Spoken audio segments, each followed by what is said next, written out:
पूर्ण भाग्य मनुष्या तनु पाया, जाकु इच्छत सूरि नर देवराया।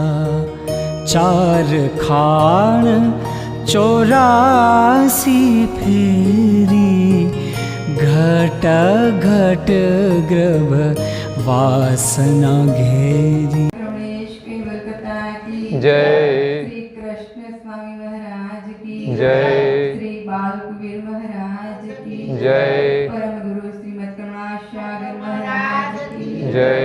द्वितीय वीराचार्य श्री नारायणदास जी महाराज की जय। तृतीय वीराचार्य श्री बलदेवदास जी महाराज की जय। चतुर्थ वीराचार्य श्री भगवान दास जी महाराज की जय। पंचम वीराचार्य श्री प्रयागराज जी महाराज की जय। षष्ठम वीराचार्य श्री शीतलदास जी महाराज की जय। सप्तम वीराचार्य श्री अभिचलदास जी महाराज की जय। भावी अष्टम वीराचार्य श्री धर्मप्रियदास जी महाराज की श्री सब संतन की श्री सबदेवन की श्री ज्ञान संप्रदाय की श्री गुरु गणेश शाहपुरी की श्री कैवल धाम की कथा सत्संग प्रारंभ स्वीकार कैवल साहिब।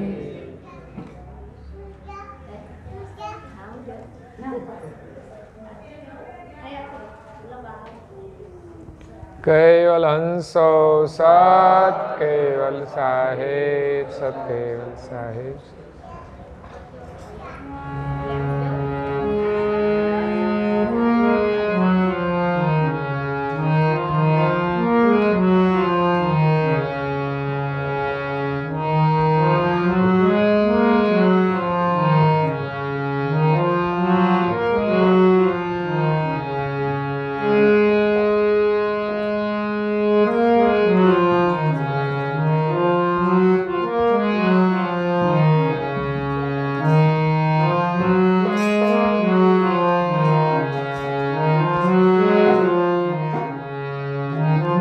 पूर्ण भाग मनुष्यात्मनु पाया,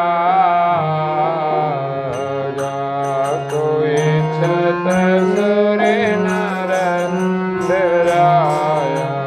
चार खान 84 फेरे, घट घट गर्भ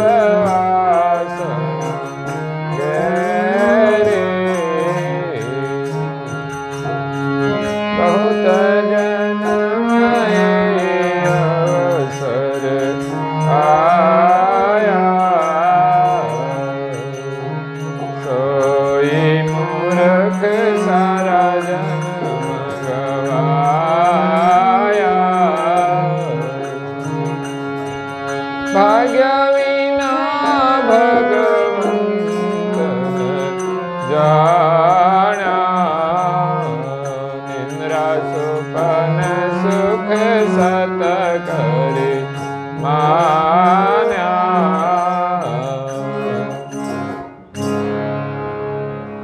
प्रेमी भक्तजनों,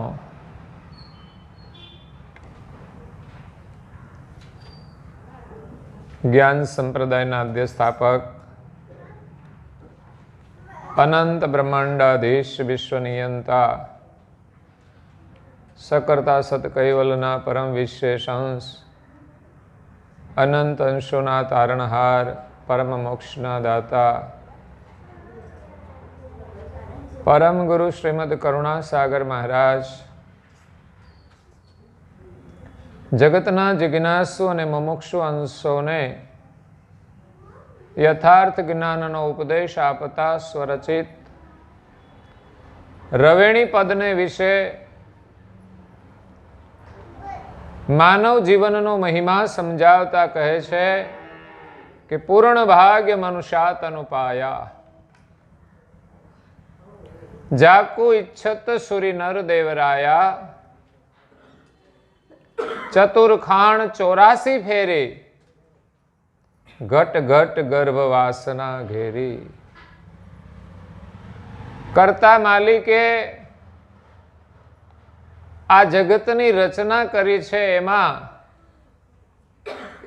મૃત્યુલોકની અંદર 84 લાખ પ્રકારના શરીરો બનાવ્યા છે.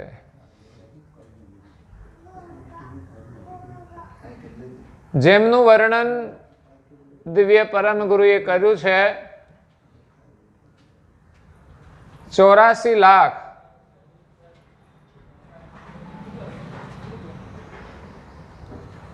એમાં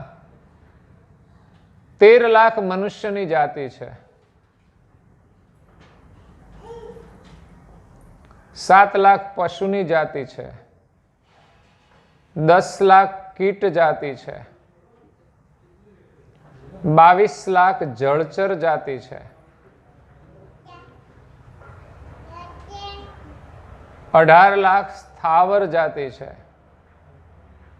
14 લાખ પક્ષીની જાતિ છે. આ બધા મળીને 84 લાખ પ્રકાર થાય છે. એને 4 ખાણની અંદર વેચેલા છે. 21 લાખની 4 ખાણો છે. એક સોનાની, માનવ જીવન એ સોનાની ખાણ કહેવાય. સ્વેદજ, જરાયુ, ઉદ્બીજ અને ઇંડજ 4 ખાણના પ્રકાર એની ઉત્પત્તિને લઈને પાડવામાં આવ્યા છે. એટલે જે ખાણમાં જાય પછી એ ખાણનું કામ પતાવીને જ આવવાનું. આપણે એવું જ કરીએ છીએ ને, જેના ઘરે ગયા એનું કામ પતાવીને જ આવવાનું.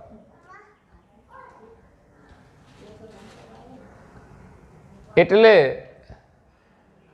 એ ખાણની અંદર એના જેટલા કર્મ હોય એ પ્રમાણે શરીર ધારણ કરી કર્મ ભોગવી અને પછી બીજી ખાણમાં એના કર્મ હોય એ પ્રમાણે પછી બીજી ખાણમાં જાય.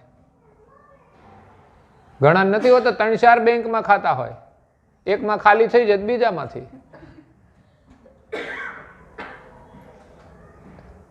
પર્સ હોય એમાંય 2-3 ખાના હોય, એમાંય અલગ અલગ ભર્યા હોય.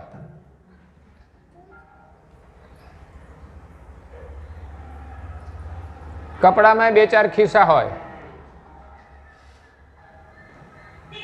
એમાં 4 ખાણમાં વારા ફરતી જીવ અલગ અલગ ખાણમાં જાય છે. એ ખાણના બધા જ ઘાટ ધારણ કરવા પડે એવું નથી, પણ જેટલા કર્મ હોય એટલા બધા ધારણ કરવા પડે. કીડી મકોડા માર્યા હોય તો કીડી મકોડામાં જવું પડે, વંદા માર્યા હોય તો વંદામાં જવું પડે, મચ્છર માર્યા હોય તો મચ્છરમાં જવું પડે, કારણ વગરના ઝાડ કાપ્યા હોય એટલે જવાનું. એ તો નિયમ છે કુદરતનો. પછી તો નિષ્કામ ભાવે કોઈ કર્મ કરે તો એને લાગતા નથી. કોઈ બાળક કર્મ કરે અભાન અવસ્થામાં તો એને ગુનો નથી લાગતો. આપણે ત્યાં કાયદામાં એવું હોય છે કે કોઈ બાળક નાનું કોઈનું ગળું દબાઈ દે ને તો એને ગુનો ના લાગવું પડે. કોઈ મંદ બુદ્ધિનો માણસ હોય એ કંઈ ખોટું કરી નાખે ક્યારેક તો એને ગુનો નથી લાગવું પડતો. અકર્તા ભાવથી કરેલું કર્મ લાગતું નથી. એટલે 4 ખાણની અંદર આ જીવને જવું પડે છે. તો ચતુર્ખાણ 84 ફેરી, એના 84 લાખ ફેરા છે. ઘટ ઘટ ગર્ભ વાસના ઘેરી, બધા જ ઘાટો વાસનાના ગર્ભથી બંધાયેલા છે. જીવની જે વાસના હોય અને એને ભોગવવાની હોય એટલે એ પ્રમાણે એનો ગર્ભ બને, એ શરીર ધારણ કરવાનું. અને જે શરીર ધારણ કર્યું હોય એની અંદર પણ એક વાસનાનો ગર્ભ હોય છે.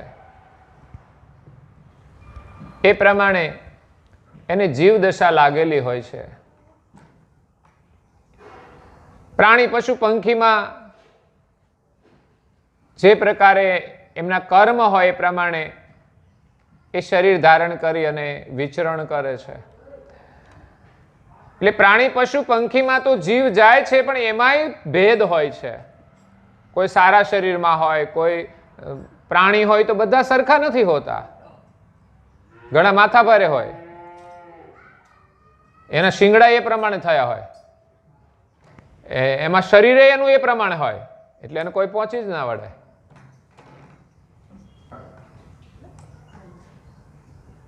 એટલે વાસનાના ગર્ભની અંદર આ જીવાત્મા આ શરીર છોડ્યા પછી જાય છે, એને કંઈ જ ખબર નથી હોતી કે હું કોણ છું. માણસમાં જ એને થોડી જાણકારી મળે છે કે હું માણસ છું. એ સિવાય પ્રાણીને કંઈ ખબર જ નથી હોતી કે હું ગાય છું કે ભેંસ છું. એ તો જે શરીર મળ્યું છે એ પ્રમાણે જીવવાનું. મચ્છરને ખબર નથી હોતી કે હું મચ્છર છું, પણ એની જે પ્રકૃતિ હોય એ પ્રમાણે એ જીવન જીવે છે. એનો ખોરાક શોધી લે છે, એને એની ગતિ હોય છે. એ છે ને એમ હોર્ન વગાડે આપણી પાસે આવીને, એને ખબર હોય જાગે છે તો તરત જ આમ હાથ કરશે, અને ના જાગે એટલે સમજવાનું કે આ ભૂતો છે, એટલે હવે ઇન્જેક્શન મારવાનું. એટલે ભગવાને એની બુદ્ધિ આપી હોય એનું કામ કરવા માટે. એને ઊંઘ આવતી છે ત્યારે હુઈ જતા છે, એને ભય લાગે આપણો સહેજ આમ તમે કરો ને તો દોડવા જ માંડે, કીડી મકોડા બધા જ. એટલે બીજા શરીરની અંદર આપણે જીવ દશામાં જીવવાનું છે. અને માણસની અંદર પણ જો એની પાસે જ્ઞાન ન હોય, સમજણ ન હોય, તો એ પશુની જેમ જીવ દશામાં જ જીવે છે. ખાવું, પીવું, હરવું, ફરવું એ તો પશુની પણ ક્રિયા છે, પરંતુ એમાં વિવેક હોવો જોઈએ. તો આપણને માનવ દેહ મળ્યો છે એ જ આપણું મોટું ભાગ્ય છે. બીજું બધું મળે કે ના મળે, પણ આ શરીર જ એટલું ઉત્તમ ને કિંમતી છે કે એ જ આપણું અહોભાગ્ય છે. પણ પછી તો આપણે એમ માનીએ કે આવું જોઈએ, તેવું જોઈએ.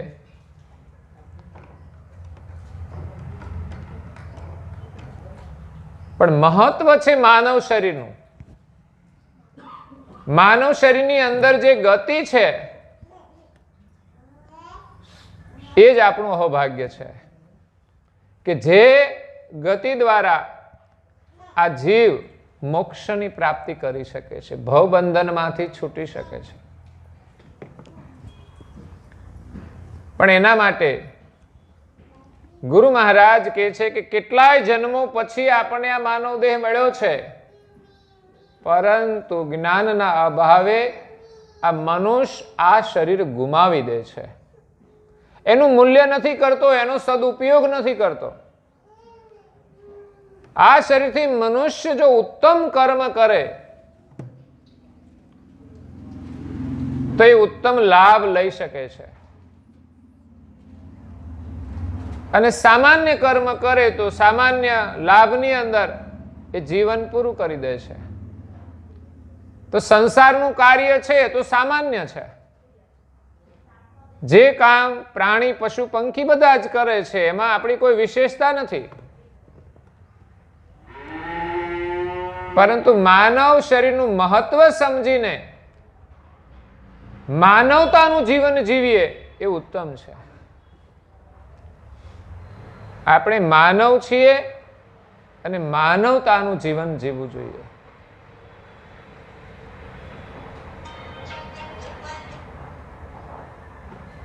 તો માનવતાની પરિભાષા જો આપણે સમજીએ અને એ પ્રમાણે જીવીએ તો જ માનવ કહેવાય. નહીં તો માણસમાં અને પશુમાં કોઈ જ ફરક, પશુને પૂંછ હોય ને માણસને ના હોય, પણ એની પૂંછ તો બહુ પાછી લાંબી હોય. એ પૂંછડા મારે પૂંછ વગરના તો એ લોકોને હુવરાવી દે. એ માણસ નથી, પરંતુ માનવના શરીરમાં એ પશુવત જીવન જીવે છે. તો એને માનવ જીવનનો કોઈ વિશેષ આનંદ પણ મળતો નથી. ખરેખર માનવતાનું જે જીવન છે એમાં જે આનંદ છે એ જ સત્ય આનંદ છે મનુષ્ય જીવનનો. બાકી ખાવાથી મજા આવે તો પશુને પણ આવે છે. કાગડા કૂતરા પણ આનંદ કરે જ છે. પણ એ આનંદની અંદર ક્યારેક માર પણ પડે છે. કૂતરાને કઈ દંડો મારે, એ માણસ પણ દંડા ખાય છે. ખાવા પીવાની મજા લેવા જાય તો માર તો પડે છે. ખાવા પીવાની સજા તો મોટી બીમારીઓ છે આપણા માટે. સંસારની જે કોઈ મજા છે એની પાછળ સજા છે. જેટલું માણસ વિવેકથી એને ભુક્તમાન કરે એટલી ઓછી સજા છે. અને જેટલો માણસ વિવેક ચૂકીને, ધર્મ ચૂકીને ક્રિયા કરે છે એટલી સજા એને વધારે છે. આ જીવનમાં તો સજા થાય, પરંતુ આ જીવન પૂરું થયા પછી એના માટે બહુ મોટી સજા હોય છે. 84માં જવાની, અને એમાંય વધારે દુઃખ ભોગવવું પડે કર્મ પ્રમાણે. ઘણા કૂતરા કેટલા ભાગશાળી હોય, કોઈ પાળ્યા હોય તો. ઘણા કૂતરા બીજી રીતે ભાગશાળી હોય, તંદુરસ્ત હોય, એટલે એને કોઈ દુખી ના કરે. જ્યારે અમુક તો કેવા હોય, માઈ કાંગલા કહેવાય, એવા કૂતરાને બધા જ હેરાન કરે. પણ મનુષ્ય જીવનમાં બીજાને હેરાન કર્યા હોય ને, એટલે પછી બીજા જન્મે એ ગમે તે અવતારમાં માઈ કાંગલા થઈ જાય ને પછી બીજાનું એને સહન કરવું પડે. અને જેને માર્યા હોય એ જ પાછા સામે આવે, એનો નિયમ છે. એટલે ઘરવાળા જોડે ઝઘડો કરવો એ તો બીજા સ્વરૂપમાં સામે આવશે. પાડોશી જોડે, કોઈની જોડે ઝઘડો જ નહીં. ઘણા તો કારણ વગરના ઝઘડા કરતા હોય છે. કાલે સમાચાર હતા એક, કે કોઈને કોલેટી લીધી ને તો એમાં માખી આવી ગઈ. લ્યો, આ તો બધું આવી જાય ભાઈ. જમાવામાં ક્યાંક આવી ગઈ હોય, અંદર પડી ગઈ હોય તો જમાઈ જાય, જામી જાય. તો ઓલા ફરિયાદ કરી કે ભાઈ તમારે ક્વોલિટીમાં તો માખીઓ આવે છે, અમે એની તો ફરિયાદ કરીશું. પેલાને તો ડર લાગે ને, એ કે થોડા પૈસા આપી દો તો નહીં કરીએ. લ્યો તાર, તો માખી નીકળી ગઈ. આવા છે બધા.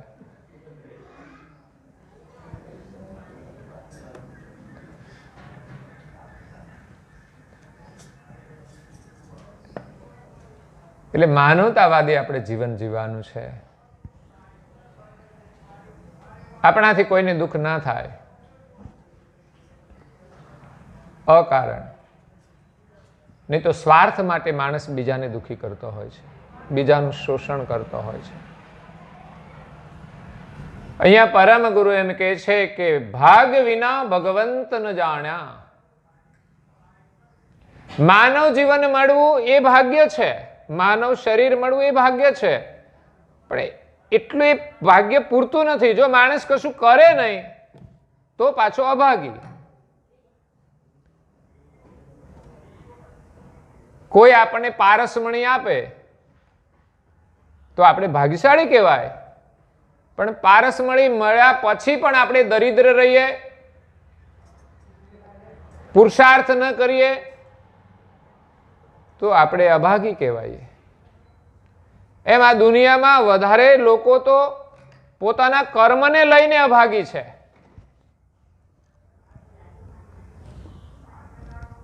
જીવનમાં જો સાચો પુરુષાર્થ કરે, સારો પુરુષાર્થ કરે તો એના જેવું બીજું કોઈ ભાગ્ય નથી. પણ આપણે તો બીજાનું જોઈને જીવીએ છીએ કે આને જેવું છે એવું મને મળે, પણ સીધું મળી જાય. એણે કંઈક કર્યું હશે તો એને મળ્યું છે, આપણે કરીશું તો આપણને મળશે, વિશ્વાસ આપણે રાખવો જોઈએ. અને બધું મળી જાય તો પણ આપણું કંઈ ભાગ્ય નથી, બધું છોડીને જવાનું છે.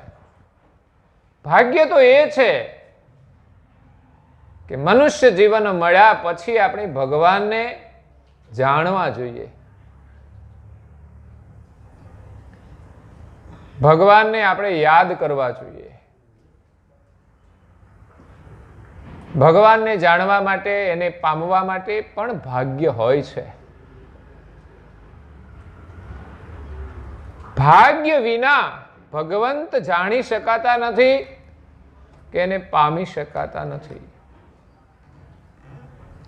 તો એક ભાગ્ય તો એ છે કે આપણને માનવ જીવન મળ્યું છે. બીજું ભાગ્ય કે આપણે એનો મહિમા જાણીને ઉત્તમ પુરુષાર્થ કરીએ. ભાગ્ય કંઈ કોઈ બનાવી નથી દેતું. કોઈ માથે હાથ મૂકીને ભાગ્ય થતું નથી. માથે હાથ મૂકવાથી એમને એક આસ્થા થાય સારું કાર્ય કરવા માટે. એટલા માટે માથે હાથ મૂકવામાં આવતો હોય છે. અને એક શુભ કામના આપવામાં આવે કે તમારું સારું થાય. તો શુભ કામના આપવાથી સારું થઈ ના જાય, પણ સારું કરવાની પ્રેરણા મળે છે. આશીર્વાદ આપ્યા એટલે આપણે સારું કરવામાં વિશ્વાસ રાખીએ. અને સારું કરીશું તો સારું થશે જ. અને એ વિશ્વાસ એવો હોય છે કે સારું ન થાય તો વિશ્વાસ તૂટે નહીં. કે સારું કરવાથી સારું થાય જ છે, વિશ્વાસ ના તૂટે.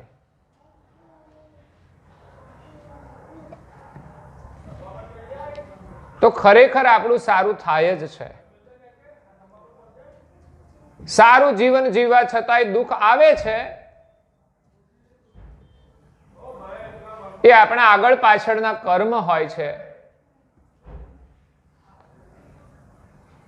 જેમ કોઈ કોઠીની અંદર બાજરી ભરવામાં આવી છે,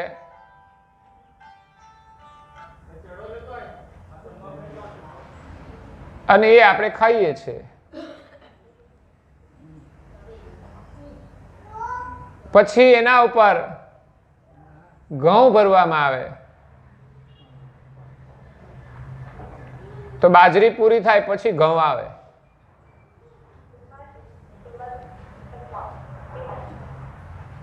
એવી જ રીતે આપણા જે કર્મ હોય એ પ્રમાણે આ જીવન મળ્યું હોય, એમાં કઈ કર્મ ભોગવવાના નિશ્ચિત હોય છે.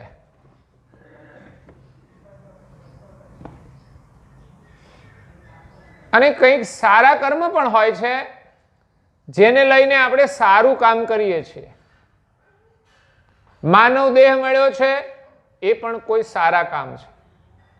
કોઈ સારા પરિવારમાં મળ્યો છે, એ પણ એના કર્મ છે. કારણ કે દુનિયામાં ગમે ત્યાં જન્મ થાય, જે દેશમાં મળે એની સાથે પણ આપણું કર્મ હોય. અને પછી આપણું એક સ્વતંત્ર કર્મ, એ કર્મ બધાની સાથે જોડાયેલા પણ હોય. જે પરિવારમાં જન્મ થાય એ બધાની સાથે આપણો સંબંધ હોય છે. પછી એક કર્મ હોય, આપણને જે શરીર મળ્યું છે એ જેવું હોય એ કર્મ પ્રમાણે મળે. પછી સ્ત્રી અને પુરુષનું શરીર તો એમ કે છે કર્મ પ્રમાણે મળતું હોય.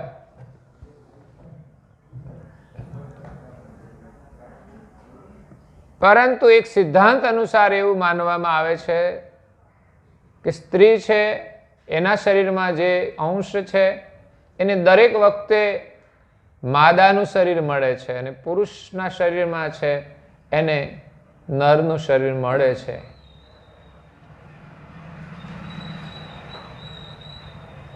તો કોઈ એમ માને કે ભાઈ પુરુષ થવું સારું છે કે સ્ત્રી થવું સારું છે, એવી માન્યતા હોય કે ભાઈ અમે શું ગુનો કર્યો કે અમને આ શરીર જ મળે. પણ એ શરીર ક્યાં ખરાબ છે? એ શરીર પણ ઉત્તમ જ છે. પણ ભાઈઓના અંડરમાં રહેવું પડે એટલે એમ લાગતું હોય કે આ ક્યાં શરીર અમને બનાવ્યું. પણ બધા જ અંડરમાં રહે છે એવું નથી કઈ. એ તો કર્મ આધીન હોય છે. બુદ્ધિ થોડી વધારે આપી હોય તો, પેલામાં ઓછી હોય તો આપણે તો બુદ્ધિ સારી જોઈએ, અને બુદ્ધિ તો કર્મથી મળે છે. ભક્તિ તો પુરુષના શરીરમાં પણ થાય છે ને સ્ત્રીઓના શરીરમાં પણ થાય છે. એમ જોવા જઈએ તો સ્ત્રીઓની અંદર લાગણી વધારે હોય છે, એ જો ભક્તિ કરે તો એ લાગણી પ્રધાન હોય છે, જલ્દી એને ભક્તિનો રંગ લાગી જાય છે.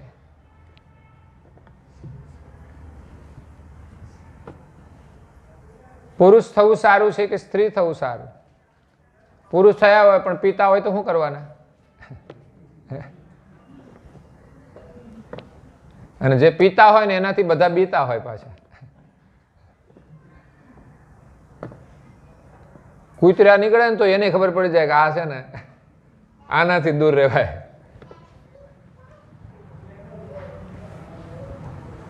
એટલે એમાં કોઈ ભેદ નથી. આપણને તો માનવનું શરીર મળે એ મહત્વનું છે, માનવના શરીરમાં સદબુદ્ધિ મળે એ મહત્વનું છે, અને જે શરીર મળ્યું હોય એમાં આપણે સારા કામ કરીએ મહત્વનું છે. નરસિંહ મહેતા ભાગશાળી છે ને મીરાબાઈ ભાગશાળી છે, એમાં ક્યાં ભેદ છે? મીરાએ એની જે કરવું તો એ જ કર્યું ને. ના એના ઘરવાળાએ વિરોધ કર્યો, બીજાએ વિરોધ કર્યો, પણ એનું કશું હાલ્યું તો પછી એમાં ક્યાં શરીરમાં ખોટ છે? સંસ્કાર મહત્વના છે. એટલે ભાગ્ય વિના ભગવંત ન જાણ્યા.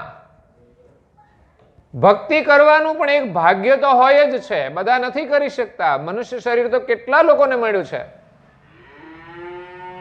પણ જેમણે કંઈક સારા કામ કર્યા છે એમને જ ભક્તિ પ્રાપ્ત થાય છે. અને માણસ ભક્તિ કરે તો મનુષ્ય પછી પણ ફરી મનુષ્ય થાય છે. ઘણા સારા કર્મોથી ઘણા દુષ્કર્મોનો પ્રભાવ ઓછો થઈ જાય છે. પૂજ્ય શ્રી અચરતભાઈ લખ્યું છે કે સામાન્ય જે કર્મો હોય ને એને પીડા ના આપી શકે, એ સત્કર્મનો પ્રભાવ છે. કદાચ આવે તો પણ એટલા એને દુખી ન કરી શકે જેટલા અજ્ઞાનીને દુખી કરી શકે. જ્ઞાની લોકો કર્મનો સ્વીકાર કરીને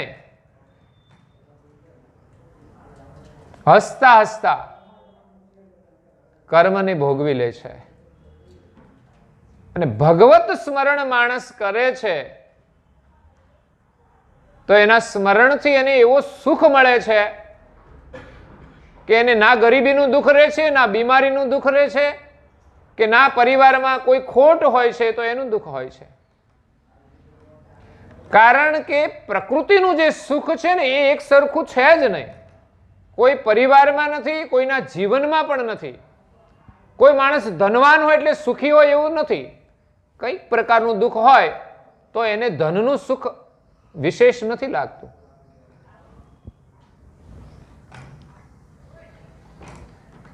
હમણાં એક વાત સાંભળી તમને કહું. એક પરિવાર છે, એના 2 દીકરા છે.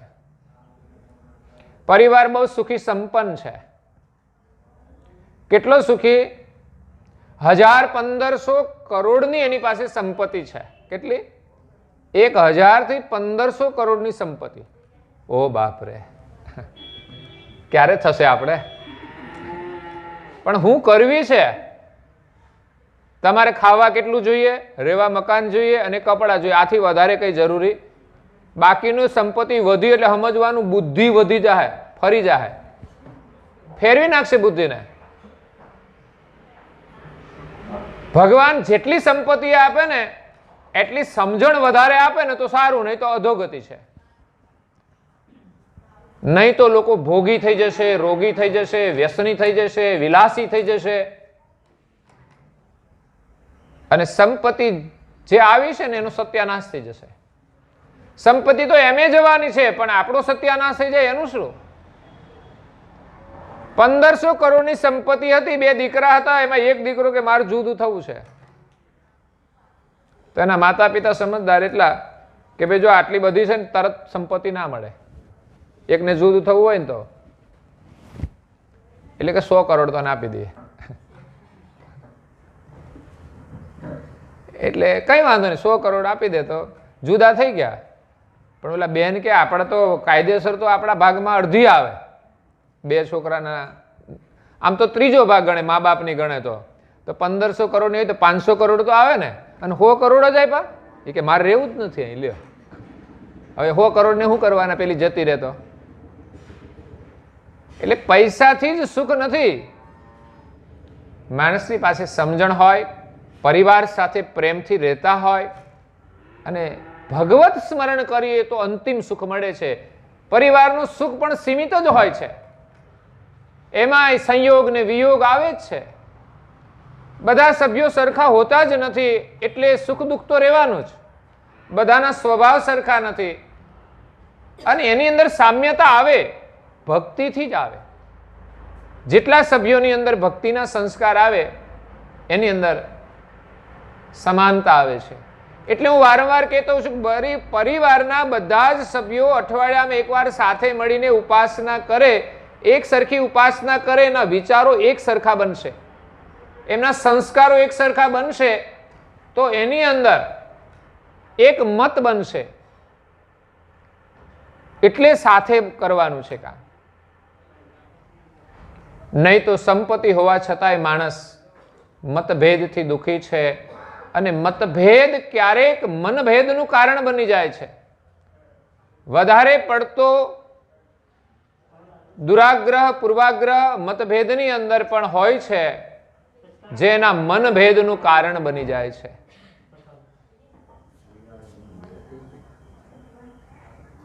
જે વસ્તુઓનું કોઈ મહત્વ જ નથી હોતું, એવી વસ્તુઓની પકડમાં પણ આપણે મતભેદમાંથી મનભેદ કરી દઈએ છીએ. ઘણા છૂટાછેડા એવા હોય છે કે સત્કેવલ છે, જમવાની નાની નાની બાબતમાંથી લડાઈ થઈ જાય ને મોટું સ્વરૂપ લઈ લે, તો એ મતભેદમાંથી મનભેદ થઈ જાય, અને સમજણના અભાવે સંબંધ વિચ્છેદ થઈ જાય, તો પરિવાર છિન્ન ભિન્ન થઈ જાય છે. એ પતિ અને પત્ની છોકરાઓનો પણ વિચાર કરતા નથી. નહીં તો જે માતા પિતાના સંતાન હોય એની લાગણીને લઈને પણ કંઈક લેટ ગો કરીને એમને સાથે રહેવું જોઈએ. નહીં તો 50 વર્ષે છૂટાછેડા થઈ જાય. લ્યો, આ કળિયુગ આવ્યો છે, જ્યારે આપણી સંસ્કૃતિ છે એ એક જન્મ નહીં 7 જન્મ સુધી સાથે રાખવાની ભાવના વાળા હોય છે. અને સંસ્કારી પરિવારોની અંદર એનું પરિણામ મળે જ છે. એટલે આપણું અહોભાગ્ય છે કે માનવ જીવન મળ્યું છે, અને બીજું અહોભાગ્ય છે કે પરમ ગુરુનું શરણ મળ્યું છે, અને ત્રીજું અહોભાગ્ય કે આપણે એમની ભક્તિ કરીએ. દદ્દા દુર્લભ મનુષ્યા દહી જાનો, અધિક દુર્લભ સદગુરુ કો બાનો. સદગુરુની દીક્ષા મળવી દુર્લભ છે, એક ભાગ્ય છે. દુર્લભ ભક્તિ કરે જન જેહુ, અને ભક્તિ કરવી એ દુર્લભ છે. પણ અહીંયા પરમ ગુરુ કહે છે કે આવો માનવ દેહ મળ્યો એ પૂર્ણ ભાગ્ય છે, પરંતુ ભાગ્ય વિના ભગવંત ન જાણ્યા. માનવ જન્મ મળવા છતાંય દુનિયામાં બહુ લોકો અભાગી છે કે માનવ જન્મ મળવા છતાંય ભગવાનને જાણ્યા નહીં, એનું સ્મરણ ન કર્યું.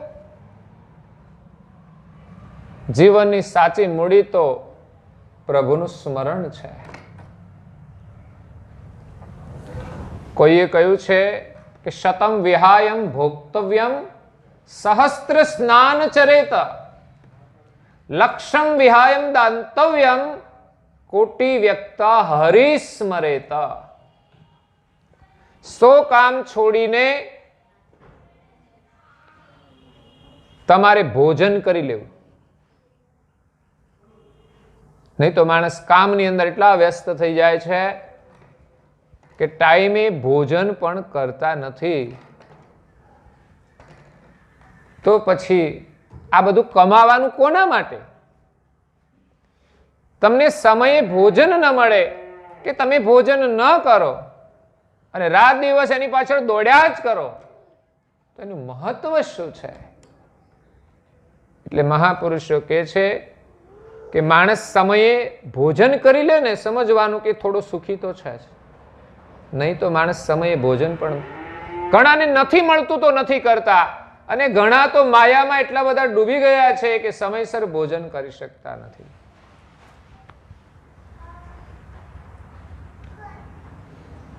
ઘણા પતિ પત્ની એક બાજુ ભાગ્યશાળી કે બેવને નોકરી મળી છે, અને બીજી બાજુ અભાગી કે બે જુદા જુદા રહીને નોકરી કરે છે.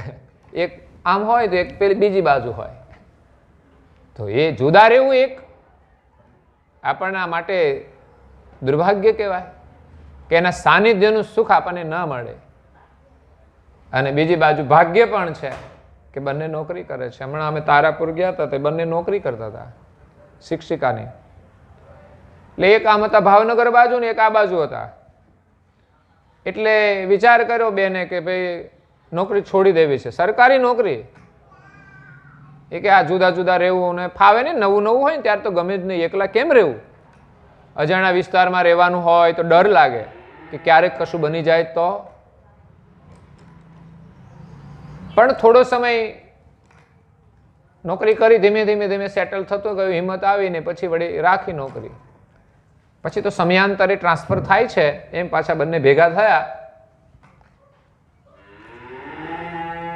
તો અત્યારે ઘણું સારું છે. એટલે કંઈક ભાગ્ય હોય છે, કંઈક આપણું અભાગી પણ હોઈએ છે. દુર્ભાગ્ય તો એ છે કે માણસ દુખી છે, સારું કામ નથી કરી શકતો, માનવ જીવન મળવા છતાંય. માનવ જીવન માત્ર સારા કામ કરવા માટે જ મળ્યું છે. એ જ જીવનનો આનંદ છે. અને સુખ સામેથી આવશે, એને શોધવા ના જવું પડે, કારણ કે સુખ એ કર્મ સાથે જોડાયેલું છે. આજે સારા કર્મ કરીશું તો આપણા જે કર્મ છે આપણે ભોગવવાના છે, પણ આજે કરીશું એ આપણા જીવનમાં આવશે. બસ આ જ વિશ્વાસ સાથે જીવન જીવવાનું છે.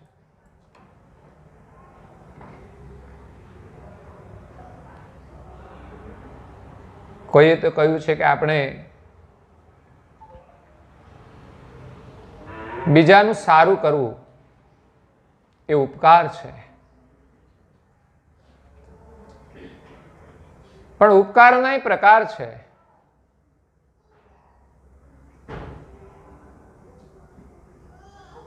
કોઈ માણસ આપણું સારું કરે, એનું આપણે સારું કરીએ, એ પણ એક સજ્જનતા છે. પણ કોઈ આપણું સારું ન કરે તો પણ આપણે એનું સારું કરવું, એ વિશેષ સજ્જનતા છે. અને એનાથી પણ ઊંચી સજ્જનતા છે કે કોઈ આપણું ખરાબ કરે એનું પણ સારું કરવું, એ શ્રેષ્ઠ છે. એટલે સારું કરવાની વૃત્તિ આપણે કોઈ પણ સંજોગોમાં છોડવાની નથી, અને ના છૂટે એવો આપણે પ્રયાસ કરવો જોઈએ. ભગવાન એટલી શક્તિ આપે તો થાય છે બધું. મહાપુરુષો એવા કામો કર્યા છે. તો અહીંયા કે છે કે હરિગુરુ સંત ભાગ્ય વિના ભગવંત ન જાણ્યા, નિંદ્રા સુપન સુખ સત કરી માન્યા. માનવ જીવન મળ્યું પણ ભગવાનને ન જાણ્યા, કારણ કે નિંદ્રા સુપન સુખ સત કરી માન્યા. સ્વપ્નની અંદર નિંદ્રામાં જે સુખ મળે છે એને સત્ય માની લીધું, એટલે માણસ ભગવાનનું ભજન કરી શક્યો નહીં. નિંદ્રામાં આપણને લોટરીની ટિકિટ લાગી જાય, પછી આપણે ભગવાનનું ભજન કરવું પડે. સ્વપ્નમાં લાગી જાય તો સારું કહેવાય.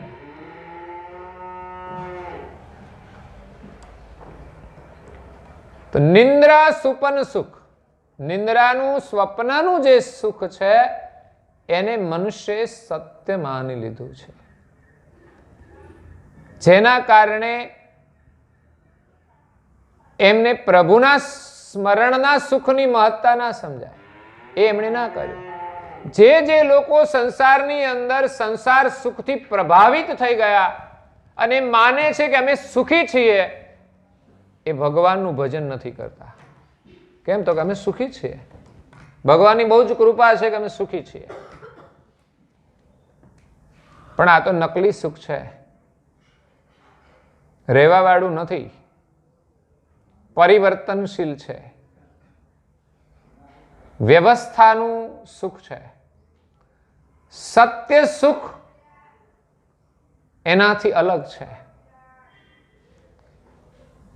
જેમ હમણાં કહ્યું તેમ સુખ સુવિધા અને સગવડ હોય, એક વ્યવસ્થા છે, પણ છતાંય લોકો ઝઘડતા હોય તો દુઃખી છે ને. એમાં અનેક પ્રકારના દુઃખ આવતા હોય છે.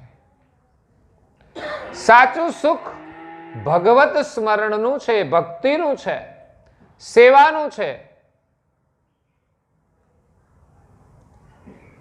કોઈનું કામ કરવાથી આપણને પ્રસન્નતા મળે, એ સાચી પ્રસન્નતા છે, અને કોઈ છીનવી નહીં શકે. કારણ કે તમે ગમે ત્યારે ગમે તેનું કામ સારું કરી જ શકો છો.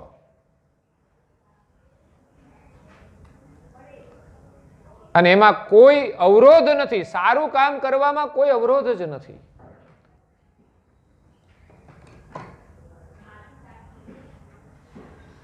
એટલે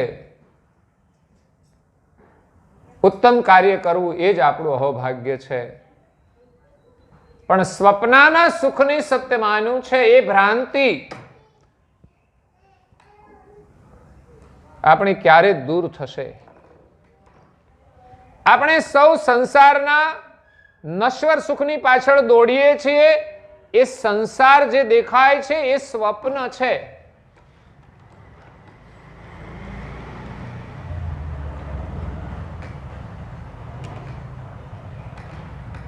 સંસાર છે એ સત્ય છે, પણ એમાં જે સુખનો ભાસ છે કે આ મળી જાય તો હું સુખી થઈ જાઉં, એની કોઈ ગેરંટી ચાઇનાનો માલ છે ભાઈ, છે ખરો, પણ આપણી ભ્રાંતિ છે કે આ મળી જાય તો હું સુખી થઈ જાઉં. એ આપણી એક ભ્રાંતિ છે, માટે આપણે એની પાછળ દોડીએ છીએ. હા, જરૂરિયાત છે, શરીર છે, તો શરીરને જરૂરી વસ્તુ માટે આપણે મહેનત તો કરવાની જ છે, પુરુષાર્થ તો કરવાનો જ છે. પરંતુ જે લોકો એમની પાછળ આંધળી દોટ મૂકે છે કે જેના કારણે, જેના માટે મનુષ્ય દેહ મળ્યો છે, એના મહત્વને સમજતા નથી, કે સવારે ઉઠીને ભગવાનનું સ્મરણ પણ કરતા નથી, કે કોઈ જીવનમાં સારું કામ નથી કરતા, તો સંસાર પાછળની દોટ એમની આંધળી છે. એમાં તો એ ઘણીવાર દુઃખી થતા હોય છે. અને સંસારમાં જે લોકો ભજન સ્મરણ કરે છે, સેવા કરે છે, પરમાર્થ કરે છે, એના જીવનમાં પણ દુઃખ તો આવે છે,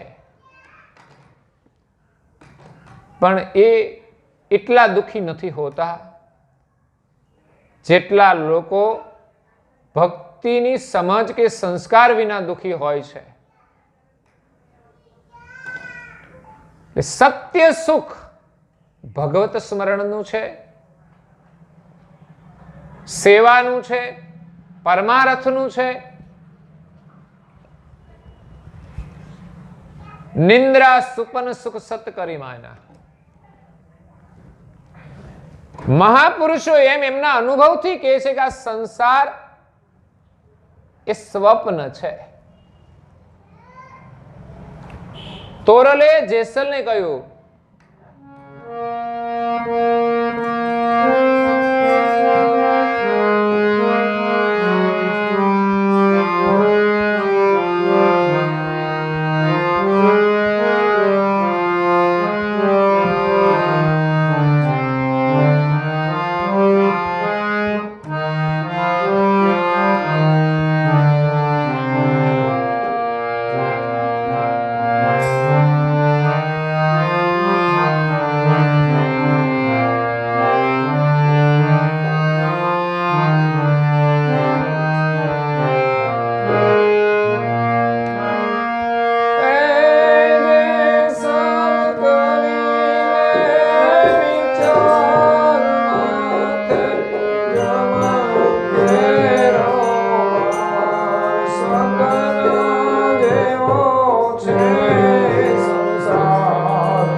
જેસલ કરી લે વિચાર.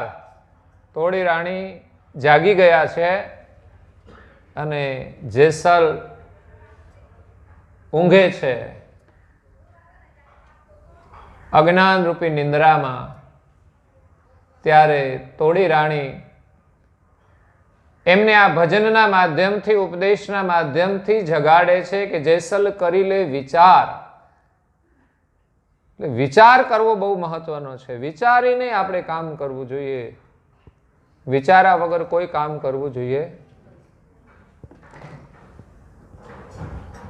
એક શેઠ હતા, ગામડાની અંદર રહેતા હતા, નોકરી કરતા. એટલે ગામડામાં નોકરી મળી, ત્યાં મકાન રાખીને રહેતા હતા. રોજ દાંતણ પાણી કરવા જે ઓસરીની કોર હોય ને ત્યાં લોકો બેસતા હતા. પહેલા દાંતણ કરતા હતા ને ત્યારે, અત્યારે પણ બેસતા હશે બ્રશ કરવા. તો રોજ દાંતણ કરે. એક ભાઈ છે ને રોજ ભેંસ લઈને નીકળે બજારમાંથી. એટલે ભેંસને જોઈને શેઠ વિચાર કરે કે ભેંસ ગજબની છે, અને ભેંસ કરતા એના શિંગડા ગજબના છે, આમ એવા સરસ વળાંકવાળા.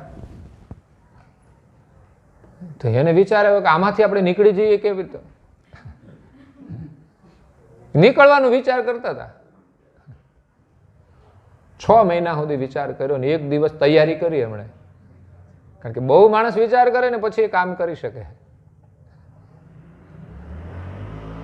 હવે એને કેવો વિચાર આવ્યો,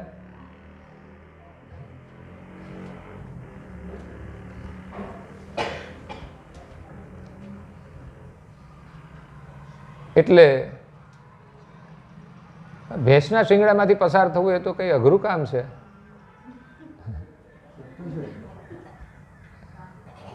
એટલે આ પ્રયોગ કરાય નહીં, પણ કર્યો એમણે. એટલે ફસાઈ ગયા. પછી તો ભેંસ તો ઉપડી ધીમી ગતિમાંથી ફાસ્ટ ગતિમાં. એ જ્યાં પાણી પીવા જતી હતી ત્યાં એમને પાણી બેસી ત્યારે નીકળ્યો બહાર. અને બજારમાંથી નીકળી એટલે જે બજારે ઉભા હતા ને બધા કે ભાઈ શેઠ શેઠ કે છે.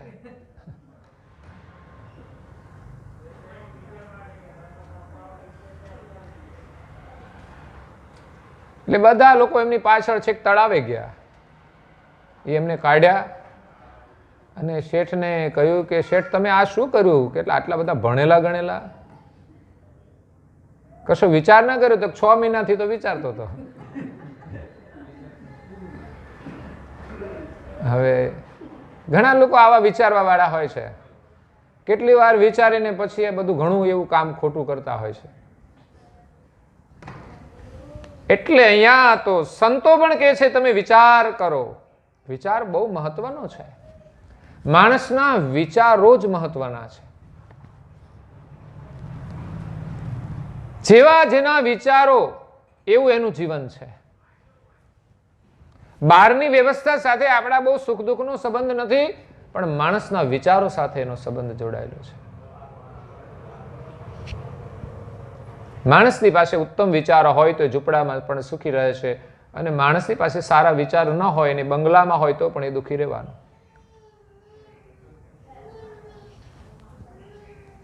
જેસલ કરી લે વિચાર. શું વિચાર કરવાનો? માથે જમનો છે માર. આવું તો કોણ વિચારે? હવે હોય તો ભલે નહીં રહ્યો. બસ આ જ આપણને જગાડી દે તો ભક્તિ થાય એવું છે કે માથે યમનો માર છે. જો આપણે કર્મ કરીશું તો માર ખાવો પડશે. કે છે પુરાણો છેલ્લા દિવસે 4 જમ આવે છે લેવા માટે. એટલે પેલું લઈ જાય 4 જણા એ નહીં હો, પણ આવતા હશે. કંઈક પુરાણોમાં કંઈક તથ્ય તો હશે જ. એ જેને લઈ જતા હોય એને દેખાય ને, કર્યા હોય એવા કર્મ. માથે જમનો છે માર એવું મહાપુરુષો કે છે. એટલે એનો માર તો પડતો જ હશે ને. કર્મનું ફળ તો ભોગવવું પડે છે, પણ પુરાણ અનુસાર યમના દૂતો લેવા આવે છે તો મહાપુરુષોએ પણ કહ્યું છે કે યમનો માર પડે છે. એને જવું ના હોય તો મારીને પણ લઈ જાય. ઘણી વાર છોકરાને સ્કૂલે ન જવું હોય તો શું કરવું પડે? મારવા પડે.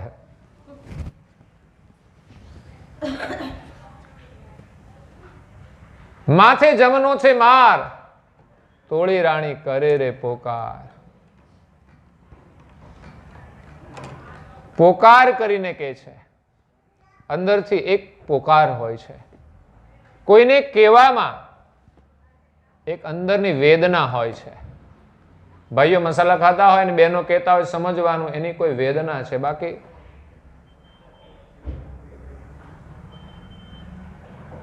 મસાલા તો ઘણા બધા ખાતા હોય, પણ બીજાને થોડું કહેવાય, એના ઘરવાળા હોય એને કહેવાય. એના દુઃખની એને વેદના છે, અને તમે એના ઘરવાળા છો એટલે એને દુઃખ થાય છે. તો અહીંયા તોડી રાણી પોકાર કરીને કહે છે, આવો ને જેસલરાય, આપણે પ્રેમથી મળીએ. એવા લોકોને પ્રેમથી મળવાનું છે. પૂરા સંત હોય ત્યાં જઈને ભળી જઈએ આપણે. જો કે એ તો સ્વયં જ એક મહાન વ્યક્તિ હતા, પણ છતાંય એમ કહે છે કે જે પૂરા સંતો હોય એની પાસે જઈને મળીએ આપણે. એમના માટે તો એને મળી જાય તો ઘણું જ છે, સમજી જાય તો. ગુરુના ગુણનો નહીં પાર, ગુરુને જઈને મળીએ જેના ગુણનો કોઈ પાર નથી, અને જેનામાં ગુણ છે એ જ ગુરુ છે.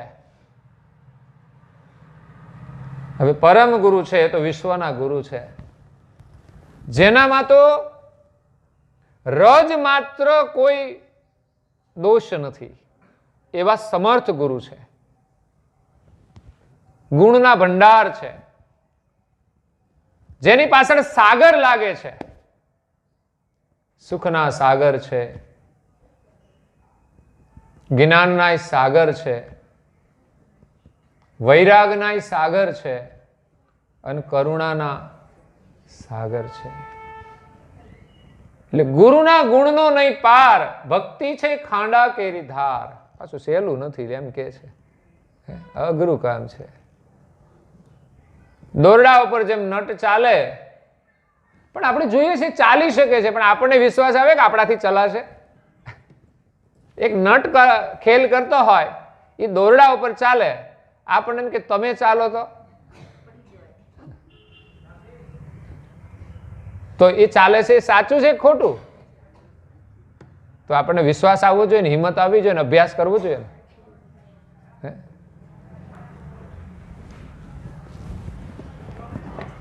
તો ગુરુના ગુણનો નહીં પાર, ભક્તિ છે ખાંડા કેરી ધાર, પણ નુગરા શું જાણે સંસાર. આ સંસારને નુગરા લોકો સમજી શકતા નથી. એને મળેલો માનવ દેહ તો એને એળે ગુમાવી દે છે. એળે તો ગયું રે આયુષ, એળે તો ગયું કૈવાલ ભજન વિનાનો આયુષ, એળે તો ગયું કૈવાલ ભજન વિનાનો આયુષ, એળે તો ગયું. બાળપણ બુદ્ધિ વિના રમતમાં ખોયો મનવા, બાળપણ બુદ્ધિ વિના રમતમાં ખોયો મનવા, યુવાની માયાની સંગે ભાન ના રહ્યો, કૈવાલ ભજન વિનાનો આયુષ, એળે તો ગયું કૈવાલ ભજન વિનાનો આયુષ, એળે તો ગયું. એમાં વૃદ્ધાવસ્થાની પણ સરસ વાત આવે છે, પરમ ગુરુના મહિમાની વાત આવે છે. આખું ભજન બહુ મસ્ત છે. અમારા લાડવેલના ભક્તોનું ફેવરિટ ભજન છે. ગમે ત્યાં ભજન હોય એ ભજન તો ગાવાનું જ. અને લોકોને ખરેખર તો એ જ ભજન સમજવાનું છે કે કૈવલના ભજન વિના આપણા જીવનનું કોઈ મહત્વ નથી. છેલ્લા દિવસે પૈસા કામ નહીં લાગે, એને કોઈ ગાડીમાં બેહાડીને નહીં લઈ જાય, પણ છેલ્લે માણસે જે ભજન કર્યું હશે ને ત્યારે એની સદગતિ થશે. એટલે જીવનમાં સત્કર્મ પણ કરવાના છે અને થાય તેટલું ભજન કરવાનું છે. એટલે આપણા મહાપુરુષોએ આપણને જે માર્ગ બતાવ્યો છે એ પ્રમાણે આપણે ચાલવાનું છે એના રસ્તે રસ્તે. તો સંસાર એ સ્વપ્ન છે એમ સતી તોરલ જેસલને કહે છે, સપના જેવું છે સંસાર. સપનું કેવું?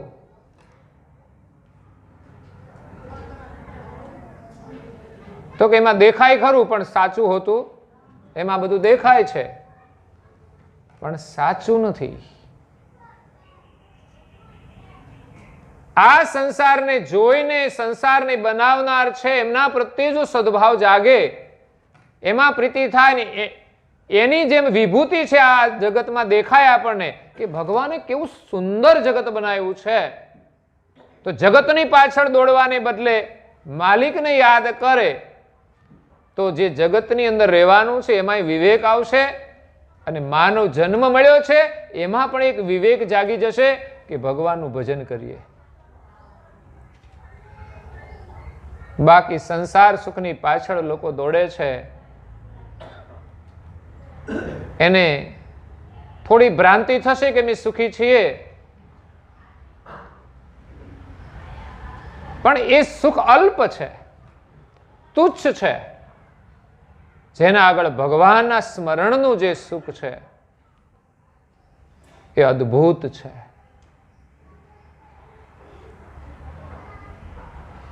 એ સુખ મળી જાય તો એક તો એ સુખ છોડવું નથી પડતું અને એ સુખ મળી જાય પછી દુઃખનો કોઈ અહેસાસ નથી એમાં.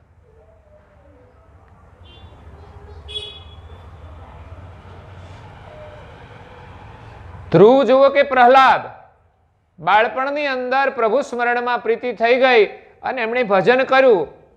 કેવી પ્રીતિ! ધ્રુવ તો એક પગ ઉભો રહીને ભજન કરે છે.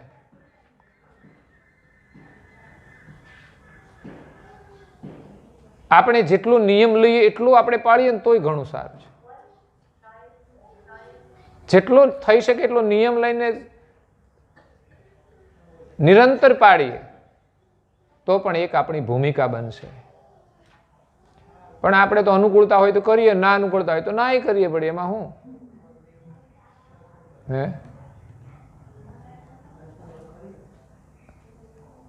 પણ એ નિષ્ઠાનો અભાવ છે. આપણે ભગવાનનું સ્મરણ છોડીને બીજું કંઈ પણ કરીએ છીએ ત્યારે વિચારવું જોઈએ કે આપણે જે કરીએ છીએ કેટલું મહત્વપૂર્ણ છે, કે જેના માટે ભગવાનનું સ્મરણ છોડવું પડે. પ્રહલાદે કોઈ પણ સંજોગોમાં વિષ્ણુનું સ્મરણ ના છોડ્યું, એનો વિશ્વાસ હતો કે એ જ સત્ય છે. એમ આપણા જીવનમાં પરમ ગુરુનું સ્મરણ, એનું શરણ એ સત્ય છે. એમની જે આજ્ઞાઓ છે એ સત્ય છે.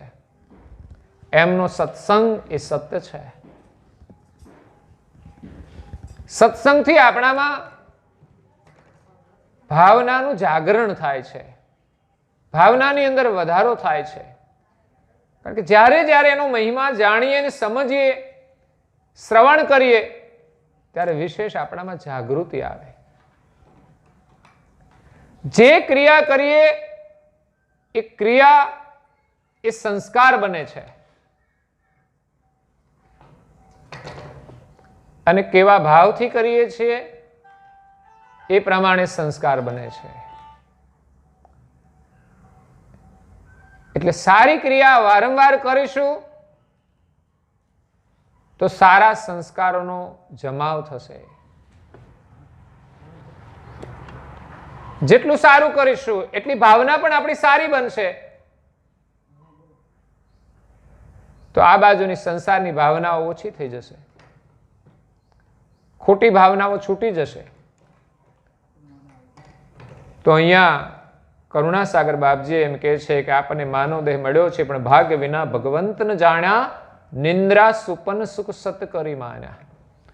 નિંદ્રાનું સુખ સત્ય નથી, એમાં સંસારનું સુખ એ પણ સત્ય નથી.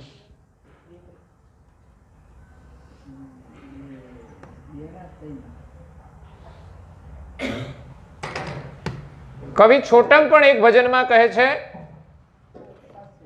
છે સુપનાની બાજી જગત સુખ, છે સુપનાની બાજી જગત સુખ, છે સુપનાની બાજી. એ રૂડો જાણીને થાવું નહીં રાજી જગત સુખ, છે સુપનાની બાજી જગત સુખ, છે સુપનાની બાજી. જાગ્રતનું સુખ કે દુઃખ, આપણે જાગીએ છીએ ત્યારે સુખ હોય કે દુઃખ, જ્યારે સ્વપ્ન આવે છે ત્યારે રહેતું નથી. અને સ્વપ્નની અંદર જે સુખ દુઃખ હોય એ જ્યારે માણસ જાગી જાય ત્યારે રહેતું નથી. તો સ્વપ્નમાં સુખ હોય કે દુઃખ, ન તો સુખ રહે છે કે ન દુઃખ રહે છે. માણસ જાગી જાય તો કંઈ જ નથી. એમ આ સંસારમાં આપણને સુખ પણ મળે છે અને દુઃખ પણ મળે છે, પરંતુ મહાપુરુષો એમ કહે છે કે તમે સત્ય સુખથી જાગી જશો તો ન આ સંસારનું સુખ રહે છે ન દુઃખ રહે છે. જેને આપણે સુખ માનીએ છીએ એ વાસ્તવિક નથી અને નથી રહેતું. સંસારમાં કોઈને કેમાં સુખ આવે છે, એમાં બધાને સુખ નથી મળતું. ઘણાને કંઈક શાક ભાવે છે અને એમાં સુખ આવે છે તો બધાને નથી ભાવતું. તો એમાં તો સુખ નથી એવું નક્કી થઈ જાય છે. એ આપણે માનેલું સુખ છે. હા, ખાવાનું જરૂરી છે, પરંતુ એમાંથી આપણે સુખ લેવા દોડીએ છીએ કે જરૂર કરતા વધારે ખાઈ લેવાનું. એમાં કયું સુખ મળી જવાનું? ઘણાને ઉપવાસમાં સુખ લાગે છે. એટલે ખાવાનું પરમાત્માએ આપણા માટે બનાવ્યું છે, એમાં સુખ છે કે પરમાત્માએ એની અંદર જે સ્વાદ મૂક્યા છે એ પરમાત્માના બનાવેલા છે. આપણે તો બનાવીએ છીએ સ્વાદિષ્ટ, અને બનાવવું જ જોઈએ. ભગવાને આપણને બુદ્ધિ આપી છે તો કોઈ પણ કાર્ય હંમેશા સારું કરવાનો જ પ્રયાસ કરીશું તો જીવનમાં સારું જ થશે, અને એ જ સારા વિચાર છે.